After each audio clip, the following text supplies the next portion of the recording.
Invité sur le plateau de l'émission Quotidien, présentée par Yann Barthès, l'humoriste Jérémy Ferrari est revenu sur ses débuts difficiles dans le monde du spectacle et les nombreuses mises en garde qui lui ont été faites. D'un côté apprécié et de l'autre décrié, l'humour piquant, noir et incisif de Jérémy Ferrari ne laisse personne insensible. À tel point d'ailleurs que les blagues du jeune homme lui ont plusieurs fois valu de faire l'objet de menaces de mort.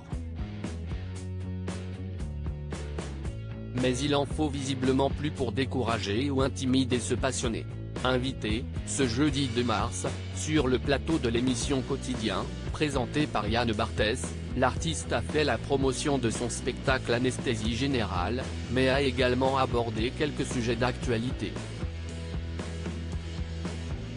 Il s'est par exemple exprimé sur l'affaire Palmade, qu'il a replongé dans une sombre période de sa vie où lui-même était soumis à une addiction, l'alcoolisme. Et ce bond dans le passé l'a mené à se remémorer ses débuts difficiles dans le monde du spectacle et, notamment, les nombreuses tentatives de dissuasion qu'il a préféré ignorer. Tu feras jamais ça. Sa présence à l'Accor Arena de Paris les 9 et 10 mars 2024 est une première pour Jérémy Ferrari. Et si l'humoriste est conscient de cette chance, il a avoué à Yann Barthès et aux téléspectateurs de Quotidien que celle-ci était accompagnée d'un léger sentiment de vengeance, plutôt satisfaisant.